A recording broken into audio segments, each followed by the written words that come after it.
Besifazane kuyena mfowethu kudalwe ukuthi kube kwizinto phezulu kwakhe ezingaphili kodwa ziphume siphila. Ukuzwa kahle mfundisi. Ngicacise lento mfowethu. Okay. Yeah, indoda mfethu ihamba nembewu mfethu. Yeah. Imbewu engabonakala iphila. Kodwa meke yafakwa kumuntu wesifazane ifuke iphile. Okay. Ngiyacabanga ukuthi iyazwakala mfundisi. So and then umuntu wesifazane mfethu ukwazi kuyinyanga yabo ukwazi mfethu ucreate bethu shape ihlule lize libe nomuntu ihlule liziveze ithambo. Yabona mfethu ukuthi igazi lize lakhe ithambo. Yabona umuntu wesifazane mfethu ukuthi kunemfihlo ebekwe kuyena. Uqala number 1 fanele understand imfihlo nje ngumuntu wesifazane ebekwe phezulu kwempilo yakho. Yes, once we understand mfethu imfihlo ebekwe phezulu kwempilo yakho. And then ke wanike yini into enza ukuthi umuntu wesifazane empilweni yakhe bengathi akanalo iphupho mfethu. Fundisa Debo. Is because of that umuntu wesifazane uthe nephupho. Bese attend imizwa yakhe. Angikuzwa attend ama feelings akhe. Attend indlela azizwa ngayo. Mfundisa Debo. Yes mfethu. Abantu besifazane banamaphupho mfethu. Bathi amaphupho abo mfethu avinjwe imizwa yabo. Avinjwe indlela bona bazizwa ngayo. Avinjwe indlela ababuka ngayo. Ngoba once wanephupho mfethu wabuka ngendlela ephambene nephupho oliphuphileyo noma ngephupho lakho. Iphupho lakho lizokwenza ukuthi lingafiziki. Kodwa wena buka ngendlela iyendlela iphupho elibuke ngayo empilweni yakho. Ngoba mfethu iphupho mfethu melifika empilweni yakho lifika bese liqedile selicompleteile mfethu. Wonke umuntu onephupho sibuke senamaphupho sonke nabantu besifazane banamaphupho mfethu. Kodwa amaphupho wonke aphelelisiwe. Kodwa wena mozobuka ngenxa yesimo sakho kusona iphupho lakho ngelifezeke mfethu. Buka mfethu ukuthi iphupho libulawa yini kumuntu wesifazane number 1. Ngithe libulawa imizwa yakhe indlela afila ngakhona. Buka mfethu into eyenzekile mfethu lapha yana kunalo mama mfethu benengane ezimbi lezamawele. Uwayezele uJacob no which is that ubani lenye Esau. Ebona lo. So it is Esau, yes. So wayezele lezi ingane zombili. Wayezele lezi ingane zombili lithi waba nephupho. Iphupho lakhe wana kazange azalixoxe that is why lingaphumelelanga. Yabona mfethu iphupho lakho uziphumelele mfethu kumele ulikhulume. Last time ngathi empilweni yakho ungalingi uveze iphupho lakho. Kodwa namhlanje ngithi iphupho lakho ukuze Nkosi yami ukhulume mfethu. Angilikhulumi iphupho lami. Uthini mfundisi? Iphupho lakho mfethu ngeke lithathe umuntu. Iso ngalifake mina ngithi ngifisa ukulenza iphupho lakho. Kodwa ngelifane ngelibe yilo. Up until li-etho umnikazi walo. Lonke iphupho mfethu nomnikazi walo. Nami nginephupho lami nawe Rafu unephupho lakho. Wonke umuntu wesifazane mfethu unephupho lakhe. Ubabuka into eyi-1 mfethu abantu besifazane mfethu. Abantu besifazane mfethu noma bengaba ama-twins bafane mfethu. Ngeke bazibafane ngamashiya. Angani noma uyayiqaphela noma imfihlo mfethu ongakazwi inake le mfethu. But ngeke bafane mfethu ngamashiya bama-twin. Twin sisters.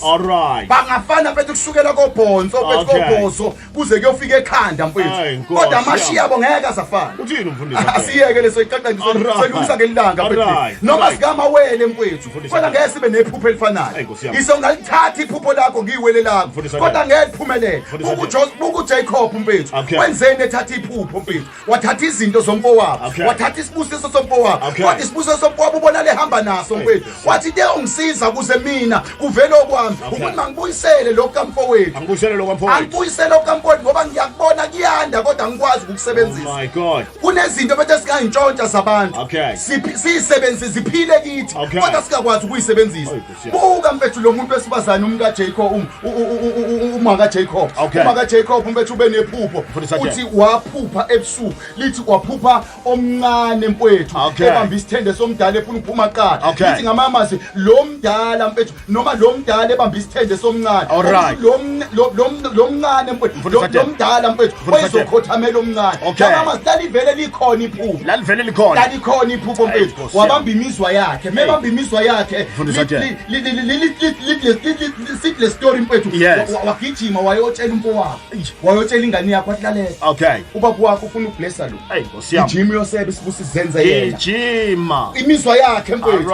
Kanti iphupho lakhe lalivele likliye kuba ngiyakhuluma mfethu you know what bethu ukuthi iphupho lakho mfethu up until lifezeke ngikhuluma kunabantu afanele bamelane nephupho lakho ukuze lifezeke mfethu iphupho lakho ngeke lifezeke ungalikhulumanga ngeke futhi iphupho lakho futhi liyashake mfethu ukuze liphumelele ukuthi Joseph mfethu mangabe nephupho uJoseph mfethu wayekade mfethu ephila nje ewumfanyana osebenza ekitchen umfanyana mfethu kitchen boy uhlala nomama wakhe lithi wayebafita njalo ukudla njalo emini abafowabo ebafita ukudla abantu obasizayo umuntu mfethu obathandayo mfethu kodwa mhlanje ekhuluma iphupho mfethu iphupho lakhe bethu waphenduka isitha mfethu ngoba iphupho lakho bethu ngeke mfethu lize liphakanyiswe abantu abakude nawe futhi iphupho lakho bethu ngeke bethu abantu abaningi kuba abantu abakude nawe mabelana nephupho lakho abantu abazobelana nephupho lakho abantu abakuthandayo mfethu abantu obathandayo mfethu you know what bethu ukuthi ephupheni bethu monephupho uyabadinga abantu abayimphuphe bethu abazophakamisa iphupho lakho ngeke iphupho lakho liphakame mohlaka nabantu abanephupho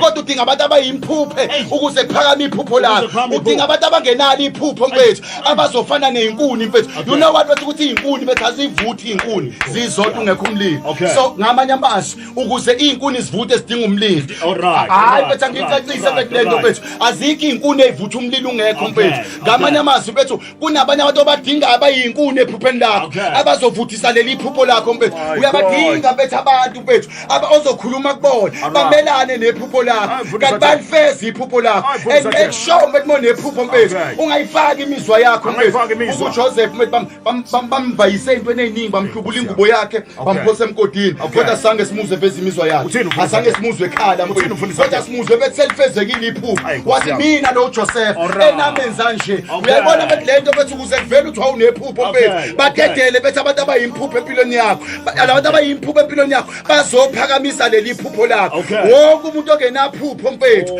akakwazi bethi iphupho kuphila phezulu komuntu ongenaphupho uma nje bethi ngumphupho mfethu uyangidinga mina mfethu hayi bethi angicacise uyangidinga mfethu ukuze bethi ngishake iphupho lakho ngoba lonke iphupho bethi liyanyakaziswa ubokwazi empilweni njengomuntu wesifazane ukuthi mabona athi iphupho lakho alenzeki mfethu lisashake mfethu lisanyakaziswa mfethu lidedele balinyakazise up until lifezeke ngeke iphupho bethi lifezeke linganyakaziswanga lonke iphupho mfethu efanele lifezeke empilweni yomuntu lidinga ukushake mfethu wonke amaphupho afezekile empilweni zabantu ashake mfethu angeke uphuphe iphupho mfethu ngophuphe iphupho bese uvuka seliyenzeka lidinga ukushekwa lidinga ukudlulisa emlilweni eminingi lidinga ukudlulisa kubantu abaningi lidinga ukudlulisa kubantu abaningi abazokhuluma kubantu abaningi abazozama ukudiscourage mfethu bonke labo bantu uyabadinga empilweni azikho izinkuni ezivutha umlilo ungekho mfethu before uvutha umlilo ngingali izinkuni mfethu badedela abantu werafu babe yizinkuni empilweni yakho